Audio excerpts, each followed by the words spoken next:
नमस्कार, knocking-news.com में आपका स्वागत है। मैं हूं गिरिजेश वशिष्ठ। अब की बार पूंजीपतियों की सरकार, पूरी तरह से सरकार ने पूंजीपतियों के कदमों में सरेंडर कर दिया है। Ease of business, doing business के नाम पर आपकी सेहत, मेरी ज़िंदगी, आपकी ज़िंदगी से खेलने का इंतज़ाम कर दिया गया है। ये इतने सारे अमेंडमेंट सरकार लेकर आई है और ये सारे जो अमेंडमेंट है वो सीधे सीधे हमारे जीवन से जुड़े हुए हैं। नाम रखा है जन विश्वास बिल। सुनने में आपको लगेगा वाह कितना अच्छा बिल है। मोदी जी ने इसमें बयान दिया कि इसमें हम इस बात की संभावनाओं को देख रहे हैं कि लोग आपस में बातचीत करके मसले सुलझाएं वगैरह वगैरह। लेकिन इस बिल के ज़रिए मेरी और आपकी ज़िंदगी को कैसे खतरे में डाला गया है, इस वीडियो में हम आज यही समझेंगे। कहीं मत जाइए, चैनल को सब्सक्राइब कर लीजिए। मैं भी हाजिर होता हूँ।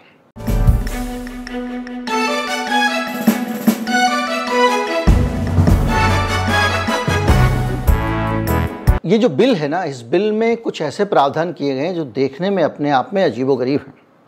1940 से चला आ रहा था ड्रग्स एंड कॉस्मेटिक एक्ट। इसमें अगर आप दवा बनाने वाली कंपनियां, इंपोर्ट करने वाली कंपनियां, उसको बेचने वाली कंपनियां कुछ गड़बड़ियां करती थी तो उसमें सज़ा का प्रावधान था, लेकिन सज़ा मामूली थी क्योंकि 1940 में बना था।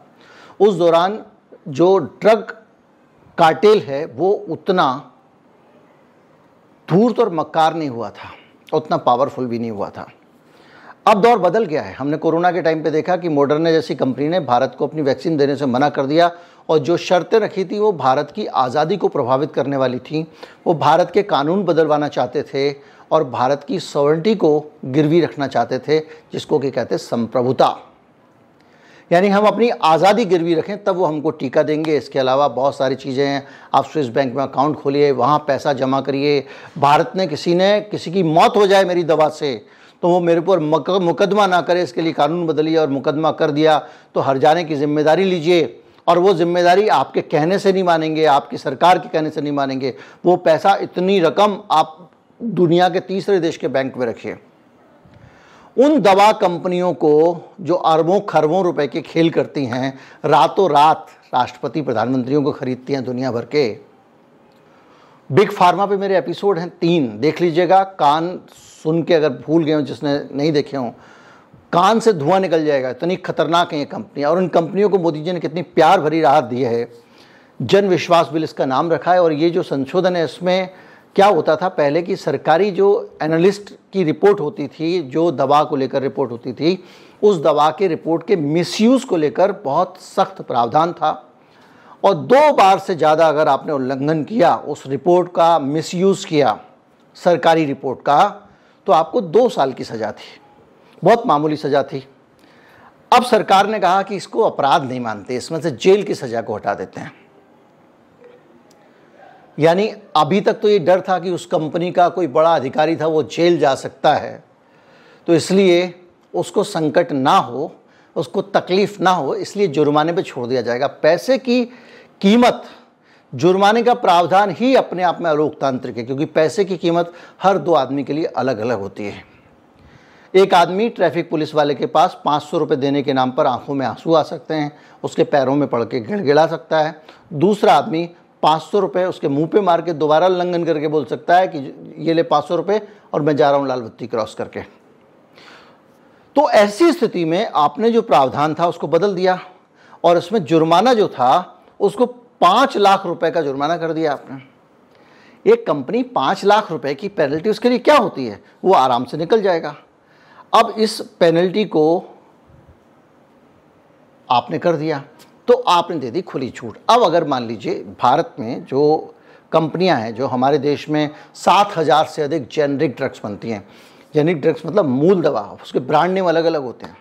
तो वो 7,000 जेनरिक ड्रग्स वाली जो कंपनियां हैं, जो दवाएं हैं, वो दवाएं, उनमें क्वालिटी में अगर कुछ भी समझौता वो करता है तो उसको पता है भाई मैं कमाऊंगा इसमें 50 करोड़, 5 लाख का जुर्माना है, 10 दे दूंगा, 15 दे दूंगा, 25 दे दूंगा, तो मैं क्यों ना धांधली करूं। लोग मरते हैं तो मरे, इन कंपनियों को लोगों के जीवन को लेकर कोई चिंता नहीं होती है। ये आप जानते हैं कि फार्मा कंपनियां कैसे कैसे खेल करती हैं। कोरोना के दौरान इस तरह की बहुत सारी चीज़ें सामने आई हैं। आज तक हम लोग उस पूरे दौर की भयावहता को झेल रहे हैं। गलत मेडिकेशन, गलत दवाएं बेचना, ऐसी दवाओं को प्रमोट करना जो दवा भारत सरकार का ड्रग कंट्रोलर कह रहा है कि बकवास हैं, ये हार्ट किडनी खराब करेंगे, उस दवा को इस देश में मार्केट किया गया, बेचा गया, लगाया गया और कुछ पार्टियों के नेताओं ने उसको उपलब्ध कराने के काम किए। याद कीजिए, मैं नाम लिखूंगा गड़बड़ हो जाएगा। और भी कुछ दवाएं जो काम ही नहीं करती थी कोरोना में, पेट के कीड़े की दवा, वो भारत में बिकवाई गई नेताओं से सेटिंग करके। तो वो जो हालत है, बहुत बहुत काम किया मैंने कोरोना पे। उसमें ये अगर कानून आप लेके आ जाते हैं तो ये जानलेवा हो सकता है। एक तरफ हमारे देश में आप ये कर रहे हैं, दूसरी तरफ सिंगापुर में अगर ड्रग्स के मामले में पकड़े जाते हैं तो मौत की सज़ा तक का प्रावधान है। और ये प्रतिबद्धता दिखाती है कि लोगों की सेहत के लिए सरकार की क्या प्रतिबद्धता है। हमारे यहाँ पे 5 लाख रुपए का जुर्माना दे के आप छोड़ दे रहे हैं। अब आप सोचिए, मैं आपको सरल तरीके से और समझाने की कोशिश करता हूँ, वैसे आप बहुत सरल है फिर भी, कि मान लीजिए आप एक दवा की गोली लेके आते हैं, उस गोली की क्वालिटी ख़राब है और वो मान लीजिए आपका प्राण बचाने के लिए बहुत ज़रूरी है, आपको हार्ट अटैक पड़ रहा है और एक दवा है जो आपको खानी है, आपका जीवन बचा सकती है, और वो दवा काम नहीं करती है, 5 लाख जुर्माना। किस विवेक से सरकार काम कर रही है, अजीबो गरीब है। मैं आपको बताता हूँ, ये इसके साथ साथ बंच में इन्होंने कुछ और भी बिल पास किए हैं। उन बिल में एक तो भारतीय वन अधिनियम है, जैसे कि अगर पेड़ गिरा रहे हैं आप जंगल में, अभी देखिए कुकी वाला हो रहा है, सारे मैतेई कुकीज़ के ऊपर आरोप लगा रहे हैं कि वो पेड़ काटते हैं, क्योंकि वनवासी हैं, वो अपने रहने के लिए पेड़ काट रहे हैं। लेकिन अगर आप ऑर्गेनाइज तरीके से पेड़ भी काट रहे हैं तो 6 महीने की जेल और 500 रुपये का जुर्माना था। अब सज़ा हटा दी गई है, 500 रुपये का जुर्माना कायम रहेगा। यानी जंगल में अनधिकृत रूप से जाएं आप और पेड़ गिराएं तो आपको अब जो 6 महीने की जेल थी वो भी जेल अब नहीं होगी। लकड़ी चोरी के प्रावधान अलग हैं। इसके अलावा जो एयर पॉल्यूशन है, हम सब जानते हैं कि वायु प्रदूषण कितना खतरनाक है, किस तरह से इस देश में वो लोगों की जान ले रहा है, कितनी बीमारियां खड़ी की हैं, उसके दिमाग तक पे बुरे असर हो रहे हैं। उसके कारण जो है कितने लोग मर जाते हैं। जब सर्दी का मौसम आता है और वायु प्रदूषण होता है तो स्ट्रोक के कारण बड़ी संख्या में बुजुर्गों की मौत हो जाती है। वायु प्रदूषण ऐसा लॉन्ग टर्म की बीमारी नहीं है, उससे इंस्टेंट मौत भी होती है। और उसके बावजूद आप उस पर लेके बड़ा 6 साल की एक ऐसा इलाका है जिसको घोषित किया हुआ है कि ये पॉल्यूशन फ्री इलाका है, वहां पे आप फैक्ट्री अगर लगा देते हो तो आपको 6 साल तक की जेल थी। अब सजा हटा दी गई है और 15 लाख रुपए की पेनल्टी है। यानी आप किसी भी पॉल्यूशन फ्री इलाके में जाके धुआं फैलाने वाली फैक्ट्री लगा दो, 15 लाख रुपए जुर्माना दे दो। अरे 15 क्या, 50 लाख, 1 करोड़, 2 करोड़, 4 करोड़ रुपए तो वो अपने बजट में एक्स्ट्रा लेके चल देगा फैक्ट्री चलाने वाला। ये है सरकार का चरित्र। इसके अलावा IT एक्ट, इसमें गलत संदेश देके लोगों के जिंदगी को खतरे में डालना, समाज में तनाव फैलाना, समाज में दंगे फैलाना, समाज में आग लगाना, ये सारे जो मामले थे उनके लिए बाकायदा सजा थी और 2 साल तक की कैद थी। सरकार ने कहा सजा वजा की जरूरत नहीं है। यानी फेक न्यूज़ फैलाओ, 5 लाख रुपए जमा कर दो, टेंशन फैलाओ, कुछ कराओ, आपकी ज़िंदगी सफल है। इसके अलावा पर्सनल इंफॉर्मेशन को लीक करने के लिए 3 साल की जेल का जो प्रावधान था उसको भी खत्म कर दिया गया है। यानी राम राज्य आपको दिखाएंगे, हम ये कर रहे हैं, वो कर रहे हैं। सोशल मीडिया क्या कर रहा है आपने नुवु में देख लिया, किस तरह से जहर फैलाया जा रहा है। मैंने मैतेई वाले मामले में आपको बताया, मणिपुर के मामले में, और हम रोज़ देख रहे हैं भारत में तो जो फेसबुक है उसका इस्तेमाल ही ये हो रहा है।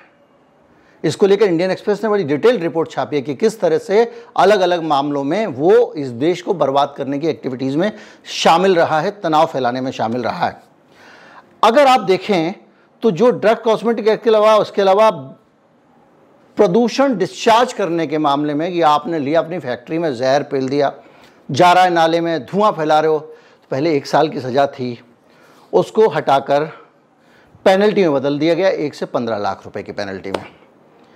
तो आपकी सेहत से इतना ज़्यादा हो रहा है खिलवाड़। अब उसमें सरकार कह रही है कि ये जन विश्वास बिल है। नाम रखने में तो बहुत माहिर हैं, जो चाहो नाम रखवा लो। अब इसका नाम जन विश्वास बिल रख दिया गया है। और अब आते हैं अंतर्राष्ट्रीय प्रभाव इसका क्या पड़ने वाला है। अभी हाल ही में अमेरिका में वहाँ की संसद में एक बड़ा गंभीर मामला उठा और उस मामले में अमेरिका के FDA को ताना गया। फेडरल ड्रग एडमिनिस्ट्रेशन वहाँ की एक क्वालिटी कंट्रोल संस्था है जो अमेरिका में दवा बिकेगी कि नहीं बिकेगी, उसकी क्वालिटी अच्छी है कि नहीं, ये तय करती है। और ये कहा गया कि ये भारत की कंपनियों से आने वाली जो दवा है उसकी क्वालिटी में समझौते करती है। देखिए, भारत की प्रतिष्ठा पे सवाल उठ रहा है, समझते जाइएगा। और उस जगह पे क्वालिटी कंट्रोल करने के लिए भारत को सख्ती करनी चाहिए और भारत सज़ा हटा के 5 लाख का जुर्माना कर रहा है।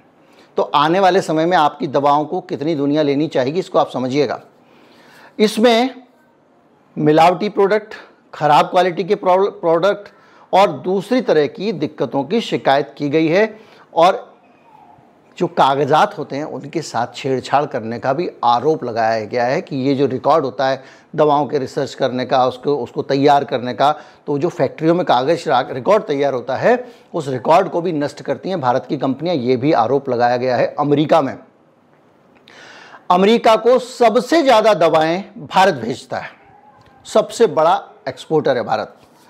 और उसमें यह कहा गया है कि 90% जो प्रेस्क्रिप्शन ड्रग हैं अमेरिका में वो भारत से जाती हैं। जो जेनरिक प्रेस्क्रिप्शन ड्रग होती हैं, यानी जो दवाएं जिसको प्रेस्क्रिप्शन जो डॉक्टर की सलाह पे मिलती हैं, वो दवाएं भारत से जाती हैं।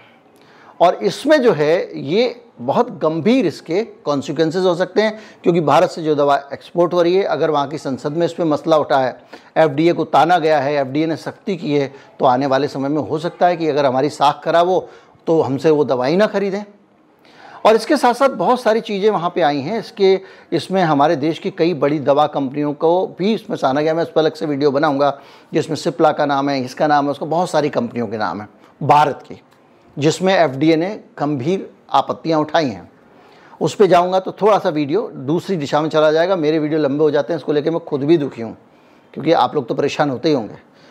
तो ये सारी चीज़ें हैं। इसके बाद में अब उन FDA के ऊपर कहा गया कि भैया आप जाओ सर्वे करो। वो आ रहे हैं इंडिया में, सर्वे कर रहे हैं। आपको याद होगा गाम्बिया में, अजरबैजान में 2 जगहों पर भारत के कफ सिरप को पीने से बच्चों की मौत हो चुकी है। WHO इसको मान चुका है। भारत सरकार शुरू में कहती रही कि ये ऐसा नहीं है, वैसा नहीं है। उसका झट से भारत सरकार ने भी मान लिया, गलती मान चुकी है।